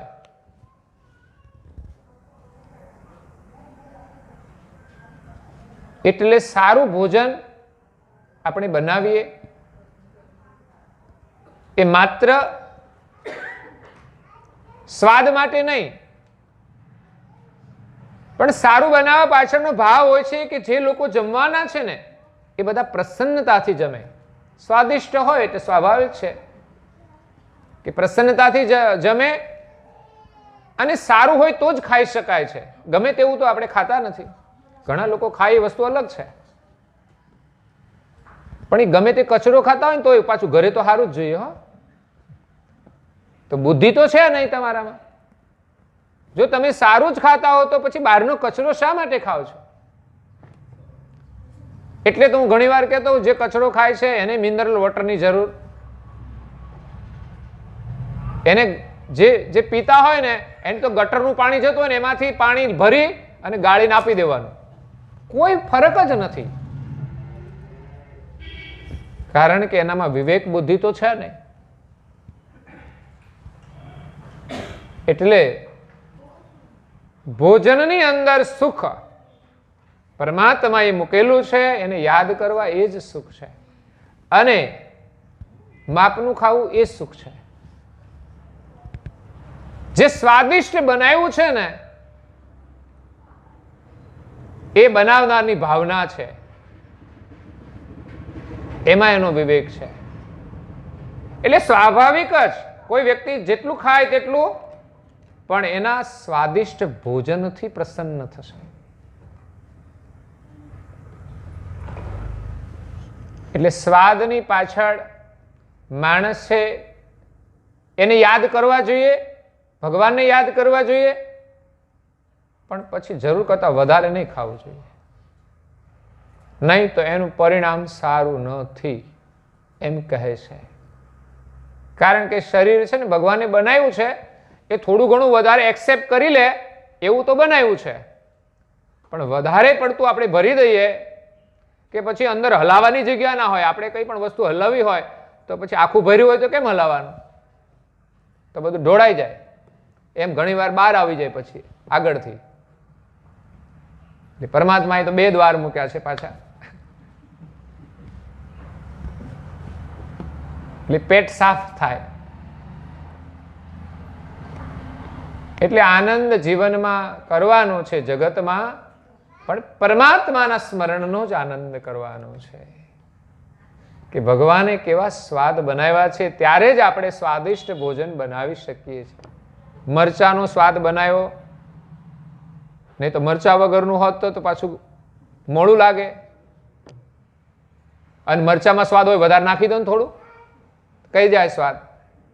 તો કે ના, પરમાત્માએ બનાવ્યું છે એને વિવેકથી મેળવીને આપણે ખાઈએ તો આનંદ આવે છે. અને પરમાત્માને જ ધન્યવાદ આપવા પડે કે દરેક વસ્તુ બનાવી છે, એમાં મેળવવાની હળદર બનાવી, પાછું ધાણા જીરું બનાવ્યું, આપણે પછી એની પ્રોસેસ કરીએ છીએ, પણ મૂળ વસ્તુ તો એણે બનાવી છે. કોઈ પકાવે છે પણ બનાવનાર પરમાત્મા છે. લીંબુ બનાવ્યા, આંબલી બનાવી, ખટાશવાળી વસ્તુ બનાવી, ટામેટા બનાવ્યા, દરેકની ખટાશ જુદી જુદી પાછી. નહીં તો ખટાશ જોઈએ તો એક જ વસ્તુ ખટાશવાળી બનાવી દે તો બધામાં ના ચાલે, પણ ના, એ ખટાશના સ્વાદે જુદા જુદા છે. એટલે પરમાત્માનું ભજન કરીને આનંદ કરવાનો છે. સંસારમાં કંઈ પણ સારું દેખાય રૂડું જાણીને થાવું નહીં રાજી. આપણે તો રાજી રાજી થઈ જાય. ઓહો હો, હે, જે કંઈ મળે ને એમાં રાજી. પણ આ પ્રસન્નતા ટકવાની નથી. હા, સારું છે, એમાંથી પણ કંઈક સારું કરી શકીએ છીએ આપણે, અને બીજાનું સારું કરીએ ને એનાથી એ રાજી થાવ ને તો રાજી રહો તમે. રૂડું જાણીને થાવું નહીં રાજી. આપણે તો આપણું સારું થાય તો રાજી, બીજાનું સારું જોઈને આપણે રાજી થઈએ તો હંમેશા આપણે રાજી જ રહીએ. લ્યો, માં છે ને, માં એ છોકરાનું સારું થાય ને એમાં ખુશ હોય. એ ભલે ગમે તે પરિસ્થિતિમાં જીવે, એને કોઈ સુખની ચાહના નહીં. છોકરાના માટે કાળી મજૂરી કરે, એના છોકરા ખુશ તો એ ખુશ. તો એવી ખુશી આપણને મળી જાય કે કોઈ ખુશી તો આપણે ખુશ રહીશું. પણ મોટા ભાગે આપણે સંસારના ભોગ ભુક્તમાન કરીને ખુશી અનુભવીએ છીએ, અને એમાં વિશેષ આપણી આસક્તિ બનતી જાય ત્યારે બીજાને આપવાની વૃત્તિ નથી રહેતી, આપણે ભોગવવાની વૃત્તિ રહે છે. પછી એ વસ્તુ કોઈ પણ રીતે માણસ ભુક્તમાન કરે, જે મળે એને અનેક પ્રકારે માણસ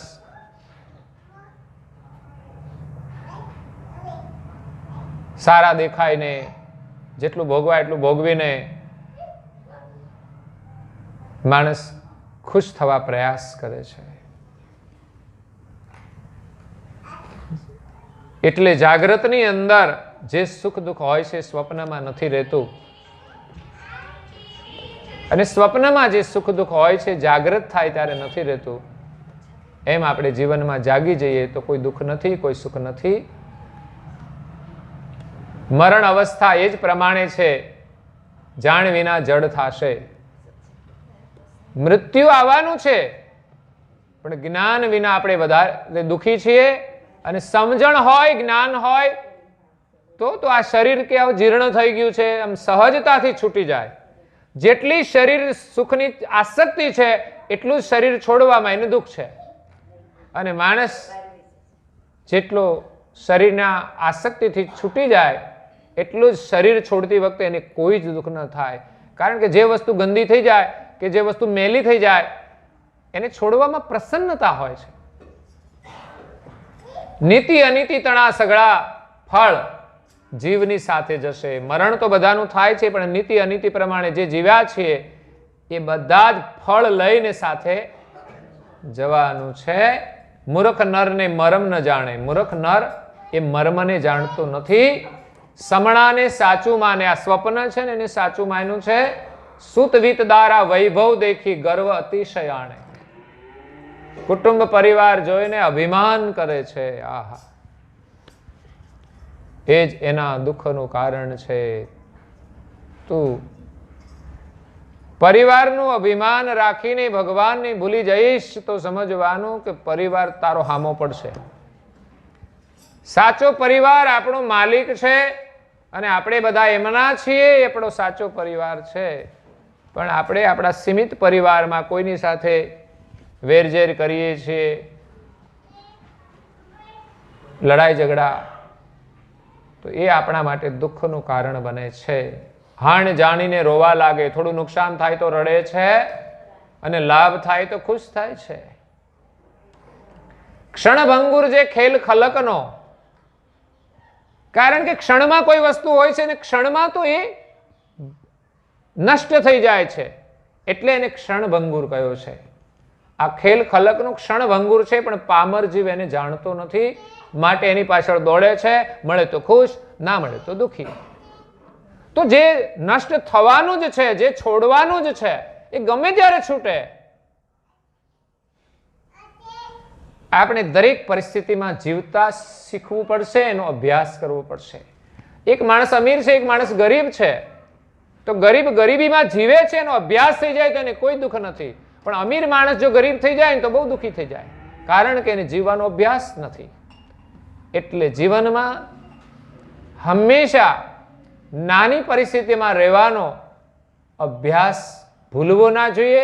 પરિસ્થિતિ સારી આવે તો સ્વીકારવાની છે, પણ ક્યારે આ પરિસ્થિતિ જતી રહેશે અને ક્યારે નબળી પરિસ્થિતિ આવશે એની કંઈ ખબર નથી.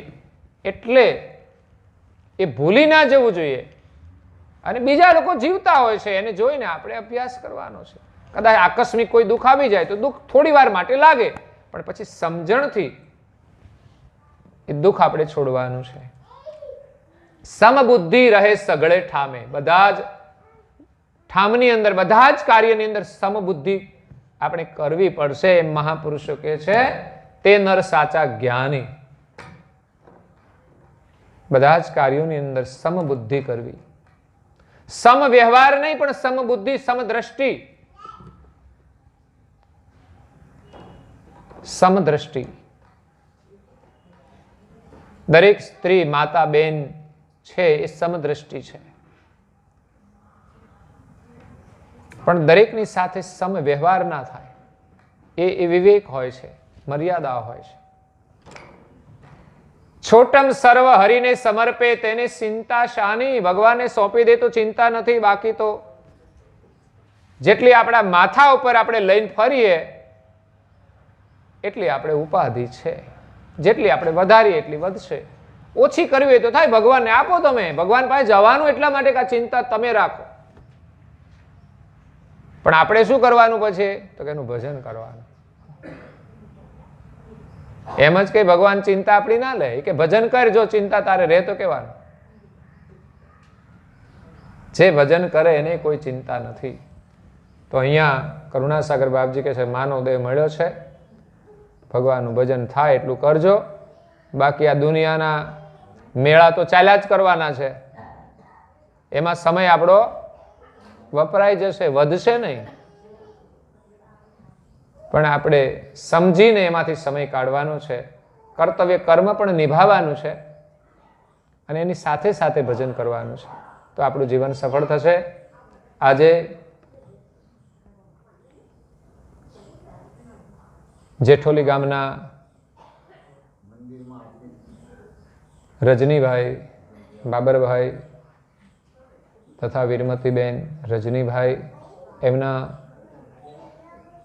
સુપુત્ર બંસી અને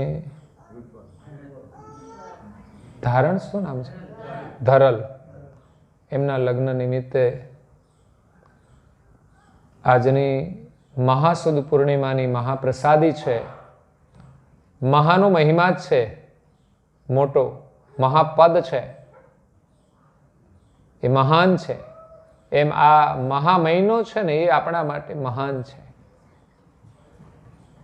તો મહા માસની પૂર્ણિમાની પ્રસાદીનો યોગ એમને થયો છે. આજના એમના લગ્ન છે, એટલે બંને યોગ સાથે થયો છે. એટલે આજે આપણે એમની પ્રસાદી લેવાની છે. પરમ ગુરુના એમના માટે આશીર્વાદ છે કે જે નવ દંપતી પ્રભુતાની અંદર પગલાં માંડી રહ્યા છે, એમણે આજે પ્રસાદી આપીને આશીર્વાદ પ્રાપ્ત કર્યા છે. સગા સંબંધીઓને તો ભોજન વ્યવહારે જમાડે છે, પણ આપણે છે ને, જે આજે પ્રસાદ લેવાનો છે એની સાથે કોઈ વ્યવહાર નથી, પણ પરમ ગુરુના આશીર્વાદ છે, પરમ ગુરુ સાથેનો સંબંધ છે. એટલે મારું તો નિવેદન છે કે તમારે ઘરે મોટા રસોડા કરો તો પ્રસાદીનો ભાગ કાઢજો. જ્યાં પણ કોઈ અન્નક્ષેત્ર ચાલતા હોય, ધાર્મિક કાર્યો થતા હોય, એમાં આપણે ભોજન પ્રસાદી આપીએ તો આપણને પુણ્ય મળશે. અને એ સિવાય પણ પૈસા આપણે બહુ ખર્ચ કરીએ છીએ લગ્નમાં, સારું છે, સામાજિક પ્રસંગ છે અને થોડા સંસ્કૃતિ પ્રમાણે થતા હોય છે, એટલે એક મંગળ પ્રસંગ છે, સમાજ બધા ભેગા થાય, ભોજન પ્રસાદી પણ હોય ત્યાં, અને લગ્ન વિધિ પ્રમાણે થતા હોય છે, એટલે વાજા બાજા વાગતા હોય છે. એટલે એ સારી વસ્તુ છે સામાજિક પ્રસંગ, પણ એની અંદર વધારે પડતો પૈસાનો વ્યય ના કરવો જોઈએ. સંપત્તિ સારા કાર્યમાં આવા પ્રસંગે જો આપણે થોડી વાપરીશું તો પણ આપણને એક આશીર્વાદ મળશે. એટલે આપણે બહુ દેખાવ કરીને પૈસાને ઉડાડવા જોઈએ નહીં. હા, તમે વિધિવત પ્રમાણે જે કંઈ કરવાની હોય રસમ બધી કરો, અને કાયમને માટે આપણે આનંદમાં જ રહેવાનું છે. પાછું એવું નહીં કે આ લગ્ન કર્યા પછી તો પાછું હુકાઈ જાય આનંદ. પણ બહુ ઉભરો આવે ને દેખાવ કરીએ તો પછી આનંદ રહેતો નથી. એટલે સંપત્તિનો આપણે થોડો સદુપયોગ કરવાનો છે. એટલે હું તો બધાને નિવેદન કરતો હોઉં છું, તમારી પરિસ્થિતિ પ્રમાણે તમારા મંગલિક પ્રસંગમાં તમે ધર્મ કાર્યની અંદર પણ એ નિમિત્તે વાપરશો તો એ કાર્યની અંદર તમને ભગવાનના આશીર્વાદ મળશે. અને આપણે તો એવું નહીં કે એકવાર કામ કર્યું એટલે આખી જિંદગી આશીર્વાદ મળે. આપણે નિરંતર સારા કાર્યો કરવાના છે. દર મહિને દરરોજ આમ તો કરવાના છે, પણ અમુક કાર્ય દર મહિને પણ થાય, અને વર્ષમાં એકવાર પણ થાય, અને મંગળ પ્રસંગે પણ થાય. અને આપણે ત્યાં તો અમંગળ પ્રસંગોમાં પણ આપણે સારા કામ કરીએ છીએ. એટલે ભગવાન જેટલું આપે એમાંથી 10મો ભાગ સમયનો સ્મરણ માટે કાઢવાનો છે અને સંપત્તિનો સેવા માટે કાઢવાનો છે. તો તમને ધ્યાનની અંદર શાંતિ મળશે, તો તમારું ભજન થશે. એટલે સેવા અને સ્મરણ બંને કરવાનું છે. તમે સેવા કરો તો પુણ્ય મળે, પણ સ્મરણ ન કરો તો લાભ ના મળે. એટલે સેવાય કરવાની છે અને સ્મરણય કરવાનું છે, અને પછી આપણને ધ્યાનની સ્થિતિ પ્રાપ્ત થશે. એટલે આજે રજનીભાઈ, એમના સુપુત્ર ઋત્વલ કુમાર પણ છે, સપરિવારની હાર્દિક ભાવનાથી. આમ તો પ્રાસંગોપાત સેવા આપતા જ હોય છે. ઋત્વલની નોકરી લાગી ત્યારે પણ એમણે પગારની એમની સેવા આપી હતી. અને ગામના લોકો તો આપણા વર્ષ દરમિયાન આવતા પ્રસંગોમાં પણ જ્યાં સેવાની જરૂર હોય ત્યાં આપતા હોય છે. અને એક નવી સેવાની તમને જાહેરાત આ કરું છું વારંવાર, આજે પણ યાદ કરાવું છું કે એક આપણે મહાન ભગીરથ કાર્ય કરવા માટે શરૂ કર્યું છે. સૌરાષ્ટ્રની અંદર અમરેલી જિલ્લાનું સોનારિયા ગામ છે, ત્યાં જે પરમ ગુરુની પ્રેરણાથી એક ઐતિહાસિક મંદિર બનાવી રહ્યા છીએ, જેમાં ઘણા લોકોનું દાન જ્યારથી જાહેરાત કરી ત્યારથી અનુકૂળતા પ્રમાણે આવતું રહ્યું છે. એમાં જેઠોલી ગામના લોકોનું પણ યોગદાન શરૂ થયું છે.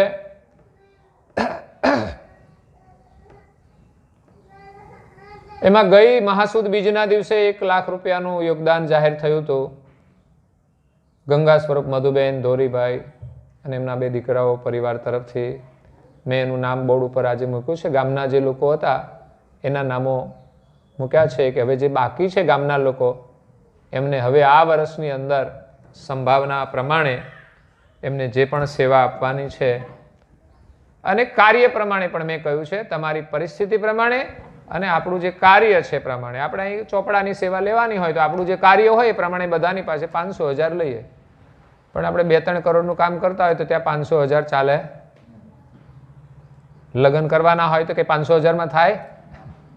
તો પછી એ પ્રમાણે આપણે યોગદાન આપવા માટે મેં થોડો સમય પણ આપ્યો છે કે આપણે ભૂમિપૂજન કર્યું અને 2 વર્ષ થઈ ગયા છે. એક ભાઈએ તે દિવસે જાહેર કર્યા કે 51,000 રૂપિયા મારે આપવા છે, તો 11,000નો ચેક આપ્યો. પછી એ તારીખ બીજા વર્ષે આવી ત્યારે 10,000નો બીજો ચેક આપ્યો. આ હમણાં જ પાછી 10/2 આવી હતી, 10 તારીખે આપણે કર્યું છે ભૂમિપૂજન, તો 10/2 આવી તો ત્રીજો ચેક આપી દીધો. એટલે મેં એને કહ્યું હતું બધાને કે તમે 5 વર્ષ સુધીમાં આપી શકો છો. તો એમણે એ ઉદ્દેશથી દર વર્ષે 1 ચેક આપી દેશે. તો એ પ્રમાણે તમારે એક સાથે પણ ના કાઢવા પડે. એવી રીતે હવે 2 વર્ષો નીકળી ગયા, હવે આપણી પાસે 3 જ વર્ષ રહ્યા છે. પાછા 5 વર્ષનો જે પ્રોજેક્ટ છે એ આપણા માટે હવે 3 વર્ષ રહ્યા છે. એટલે 3 વર્ષને ધ્યાનમાં રાખીને તમારે જે સેવા આપવાની છે, હું તો એમ કહું છું તમારે કેટલું આપવાનું છે આ કામમાં, તો એ પણ સ્પષ્ટતા કરું. તમારે 1 મહિનાની આવક આપવાની, તમારી જેટલી હોય તેટલી. 1 મહિના માનો કે કોરોના હોય કે બીમાર પડી ગયા હોય અને આવક ના થઈ હોય તો આપણે ચલાવી લઈએ ને. તો 1 મહિનાની સેવા તમે આપશો, તમને અનેક ગણું મળશે. અને એ વાત એ પણ હું તમને વિશ્વાસ આપું છું કે તમારે પાછી ક્યારેક જરૂર પડશે તો અમે પાછી હેલ્પ કરીશું, કદાચ અનિવાર્ય સંજોગોમાં. બાકી તો પરમ ગુરુની સેવામાં તો તમારે કંઈ જરૂર ના પડે એવા આશીર્વાદ મેળવવાના છે. તમારા બાળકો પણ ખૂબ આગળ પ્રગતિ કરે અને તમે જે સેવા કાર્ય કરો એટલે જમા થઈ જાય, એટલે તમારા ખાતામાં જમા થઈ જ જાય છે અને એનું પુણ્ય પણ મળી જાય.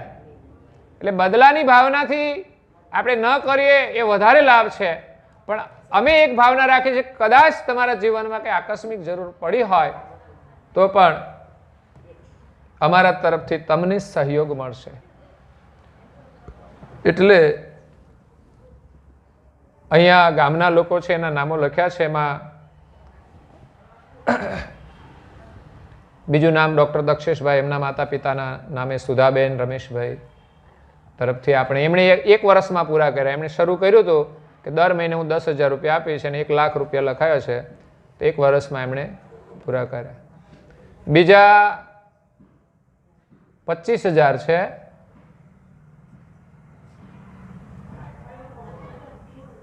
એ કોના છે? નહીં, 25,000 કોના છે? સવારે તો યાદ આવી ગયા હતા મને.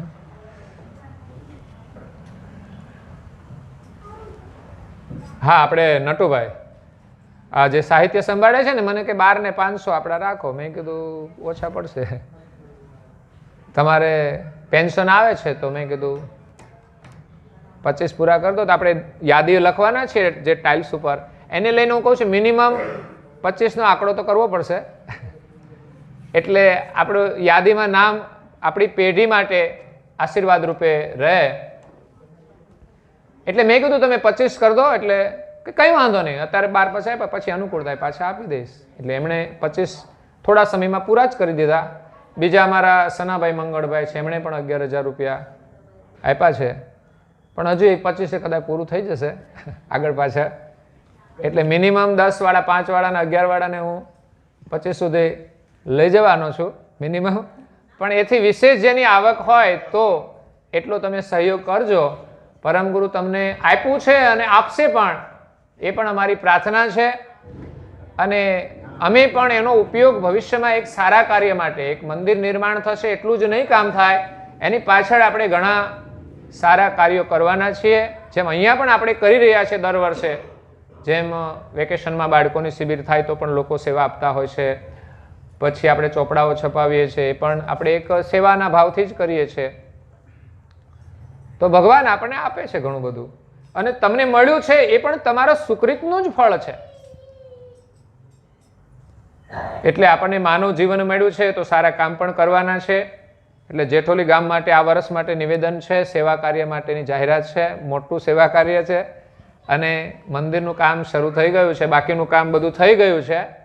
વધારાનું હતું એટલું પહેલું કરી લીધું, હવે એક મંદિર ખાસ રહ્યું છે, એટલે પાયામાંથી એ શરૂ થઈ ગયું છે. એટલે આ વર્ષે જેની સંભાવના હોય એ લખાવીને પછી અનુકૂળતા વર્ષ, 2 વર્ષમાં, 3 વર્ષમાં આપણે પૂરું કરો કે એક સાથે આપો, પણ તમે જણાવશો તો અમને આનંદ થશે.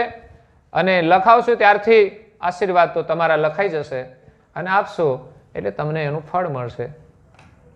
તો આજે રજનીભાઈ બાબરભાઈ પટેલ અને વીરમતીબેન રજનીભાઈ પટેલ તથા ઋત્વલ કુમાર રજનીભાઈ અને અમારો બંસી, એમના લગ્ન નિમિત્તે આજની સેવા પ્રસાદી છે. આગળ પણ મેં કહ્યું એમના આવતા પહેલાં, અને પુનઃ આજે લગ્ન પ્રસંગનો સારો યોગ થયો છે કે મહાસુદ પૂર્ણિમા છે, એનો મહાલાભ છે.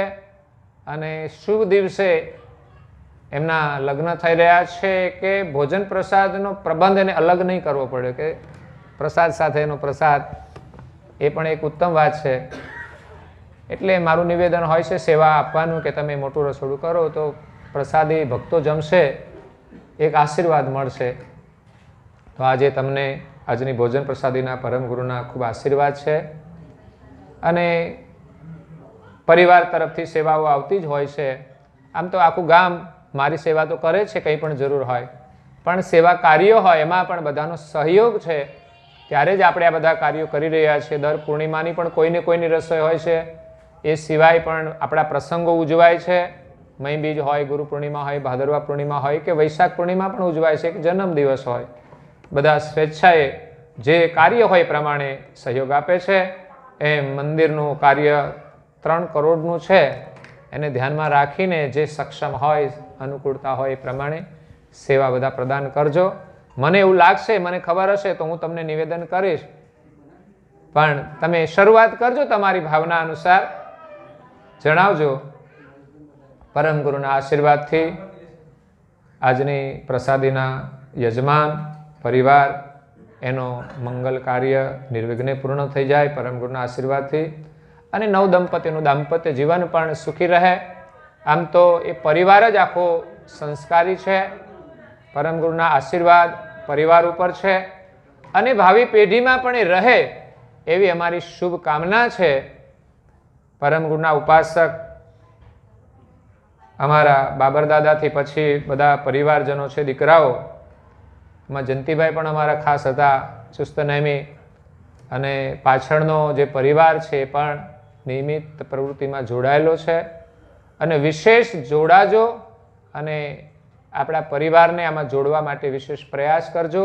અને પરિવાર સાથે પણ વિશેષ તમે પ્રવૃત્તિ કરજો, કે જેથી પરમ ગુરુની કૃપા, એની સુવાસ, એના સંસ્કાર આપણા પરિવારમાં જીવંત રહે, અને ભાવિ પેઢીમાં પણ એને આશીર્વાદ રૂપે પ્રાપ્ત થાય. તો આ સાથે આજના સત્સંગને અહીંયા વિરામ આપીએ છીએ. અસ્તુ સત કેવલ સાહેબ. જય વિધિ. आवाद्य चक्र स्वराट कमलेश कैवल करता की जय। श्री कृष्ण स्वामी महाराज की जय। बाल कुबेर महाराज की जय। परम गुरु श्रीमद करुणा सागर महाराज की जय। द्वितीय पूर्वाचार्य श्री नारायणदास जी महाराज की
Jai